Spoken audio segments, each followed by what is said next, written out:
ফাঁকা কলসি বাজে বেশি, এই বাংলায় প্রবাদটি বোঝায় যার জ্ঞান কম সে অহংকার করে বেশি। খরিক অর্থে ফাঁকা কলসি বাজে বেশি, পূর্ণ কলসি থাকে চুপচাপ। ঠিক তেমনি আসল জ্ঞানী মানুষ বিনয়ী হয়, আর অল্প জ্ঞানীরা বেশি বুলি জানে। বাস্তব উদাহরণস্বরূপ আপনি কিন্তু আপনার আশেপাশেই দেখতে পাবেন। অনেকে সামান্য পরেই নিজেকে পণ্ডিত ভাবে, আবার কেউ একটু সাফল্যেই অহংকারী হয়ে ওঠে। কিন্তু নিউটনের মতো সত্যিকারের জ্ঞানী মানুষ সবসময়ই নিজেকে শেখার পথে রাখে। তাই বিদ্বানরা বলে গেছে, বিনয়ী হলো জ্ঞানের অহংকার। কম জানলেই বেশি বলা নয়, নীরব থেকে শেখাই জ্ঞানের কাজ।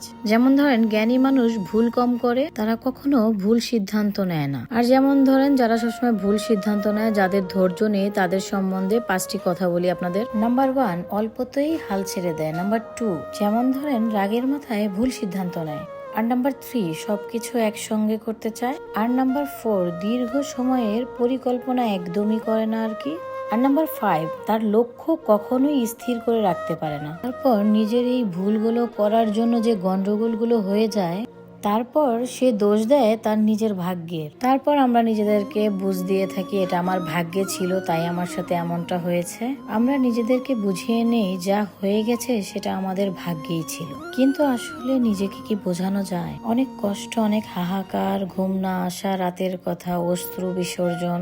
আমাদের সেই ঘুম না আসা রাতগুলো জানে যেটা হয়েছে আমাদের সঙ্গে এটা না হলেও পারতো। কিছু ব্যাপার থাকে যেগুলো আমরা কখনোই মেনে নিতে পারি না। এর জন্যই বলি কি, আমরা যখন যেটা করব নিজেকে স্থির রেখে মাথা ঠান্ডা করে তারপর আমাদের লক্ষ্যে পৌঁছাবো। আর আমাদের লক্ষ্য যদি আমরা ঠিক রাখতে না পারি, তাহলে কখনোই আমাদের কাজগুলোতে আমরা সফল হতে পারবো না। আমাদের এখনকার করা ছোট ছোট ভুলগুলো একটা সময় আমাদের জন্য বড় ভুলের কারণ হয়ে দাঁড়াবে, তখন আমাদের পস্তাতে হবে। মনে রাখবেন, আজ আপনি যেটা করবেন সেটা আপনাকে আপনার কর্মফল হিসেবে প্রকৃতি কিন্তু একদিন না একদিন ফেরত দিবে। আমাদের এই ছোট ছোট করা ভুলগুলোর জন্য আমরা কিন্তু সময় মতো বুঝতে পারি না আমরা কোন কাজের শাস্তিগুলো পাচ্ছি। এই জন্যই আমাদের মুরব্বীরা বলে, যেমন আমাদের দাদা নানারা সবসময় বলতো, ভাবিয়া করিও কাজ, করিয়া ভাবিও না। আর আরেকটি কথা, জীবনের চলার পথ কখনোই সহজ হয় না। নিজেদের বুদ্ধি দিয়ে নিজেদেরকে চলতে হবে, চলার পথ সহজ করে নিতে হবে। আর আপনার নেওয়া ভুল সিদ্ধান্তগুলো কিন্তু আপনার চলার পথ সহজ করার বদলে কঠিন করে দিবে। তাই যাই করবেন চিন্তা ভাবনা করে করবেন। আজকের ভিডিওটি এই পর্যন্তই। ভুল ত্রুটি হলে ক্ষমার দৃষ্টিতে দেখবেন।